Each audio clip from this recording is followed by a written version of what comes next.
devient souvent trop compliqué. Et on s'agite et on s'affole. Vous savez, on est dans un siècle où tout doit aller très vite. Laissez le Seigneur agir. L'important, c'est que vous ayez un cœur qui soit malléable. Comme l'argile dans la main du potier. Si l'argile pouvait parler, mais parfois il dirait, moi je veux pas être une cruche, je veux pas être une cruche. Imaginez que l'argile puisse parler. Non, je veux pas être une cruche, je veux pas être une cruche. Mais si personne ne peut être une cruche, qui sera la cruche? On est content d'avoir des cruches, vous êtes d'accord? Eh bien, l'argile se laisse modeler dans la main du potier de la même manière. Vous savez, le Seigneur veut parfois nous modeler, et on n'en veut pas. Et on en... Non, je veux pas faire ça. Non, je veux être comme ça. Non, je veux être comme ceci. Non, je veux être comme cela. Frères et sœurs, laissez faire le divin potier. Parce que bien souvent, en voulant devenir autre chose que ce que Dieu vous a appelé à être, c'est bien souvent là que nous perdons encore une fois notre paix. Lorsque nous sommes sur un autre chemin que celui que Dieu nous a préparé, nous perdons notre paix. Et je dirais heureusement, parce que ça doit être pour nous une sonnette d'alarme, alléluia, qui nous ramène sur le droit chemin. Amen. Amen. Que le nom du Seigneur soit béni. J'aimerais arriver à la conclusion. Voyez-vous, eh bien, après avoir été les enfants de paix, de ceux qui procurent la paix, j'aimerais peut-être terminer en parlant de la paix dans l'Église. C'est aussi une chose très importante. Je disais, j'étais un jour dans une église, mais c'était terrible. C'était fatigant. Le pasteur se tenait à 5 mètres, on me critiquait le pasteur dans l'église avant le culte. Je dis à la personne, si vous estimez que votre église est malade, priez pour elle. Un malade, on ne le tue pas, on le soigne. Elle n'a plus rien dit, hein? Elle n'a plus rien dit. Un malade, on ne tue pas, on le soigne, on prie pour lui. Alléluia. Alors, dans Colossiens, au chapitre 3, versets 12 à 17, lisons ensemble.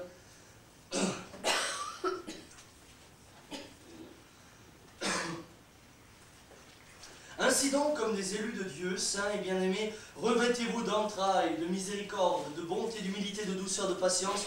Supportez-vous les uns les autres. Et si l'un a sujet de se plaindre, je reviens sur le verset 13, hein, supportez-vous les uns les autres. Pas toujours évident, hein?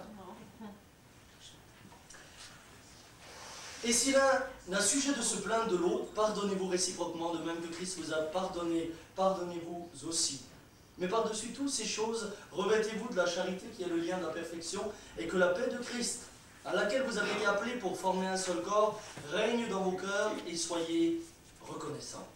Que la parole de Christ habite parmi vous abondamment, instruisez-vous et exhortez-vous les uns les autres en toute sagesse par des psaumes, par des hymnes, par des cantiques spirituels, chantant à Dieu dans vos cœurs, sous l'inspiration de la grâce. Et quoi que vous fassiez, en parole ou en œuvre, faites tout au nom du Seigneur Jésus, en rendant par lui des actions de grâce à Dieu le Père. Amen.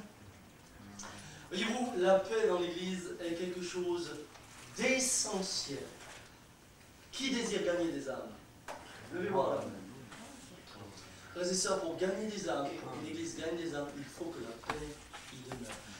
Mais alors c'est capital, et nous y viendrons tout à l'heure, c'est capital.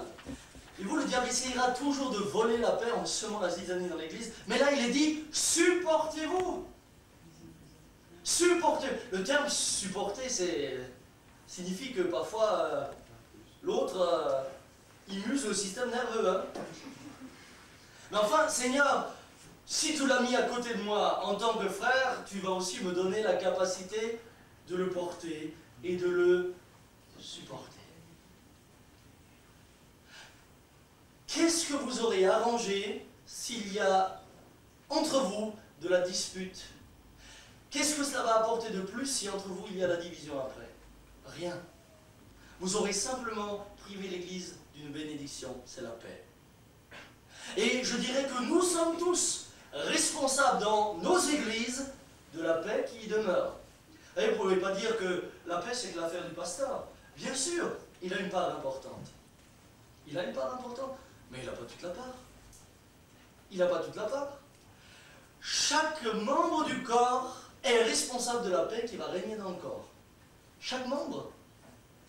Vous ne pouvez pas dire, mais c'est pas moi, Seigneur, c'est...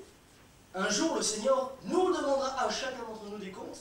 Et si dans l'Église, il y avait des dissensions, des divisions, de la médisance sur le serviteur de Dieu, ou sur les anciens, ou sur ceci, ou sur cela, Dieu nous demandera des comptes.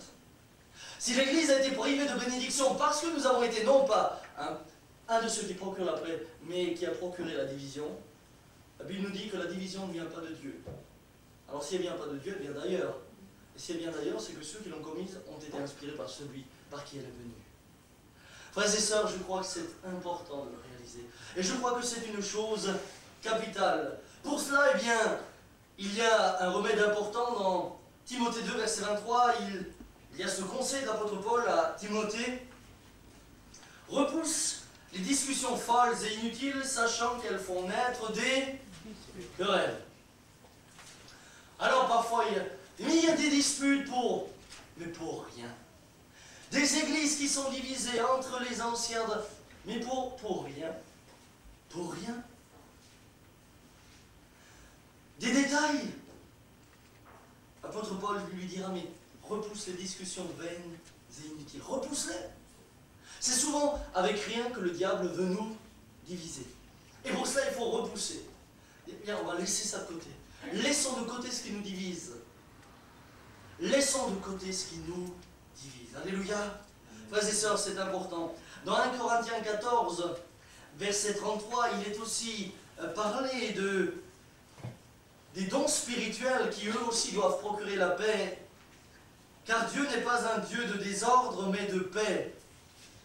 Voyez-vous, j'ai vu parfois des dons spirituels être exercés un peu à tort et à travers. Et au lieu que ça portait la paix dans l'Église, ça a apporté toutes sortes de troubles. Eh bien, il y a des fois, pour que la paix soit maintenue, il faut aussi, non pas d'une manière disciplinaire, mais dans l'amour, que des choses puissent être mises à la lumière de Christ. Un jour, vous vous souviendrez toujours de cet homme, il nous prophétise « Je veux que vous soyez les premiers comme Alain Prost. » Je dis « Seigneur, je ne sais même pas s'il a terminé premier la saison, celui-là. » Et puis ensuite, il nous a parlé de Platini. Enfin, toute la Gazette des Sports y a passé.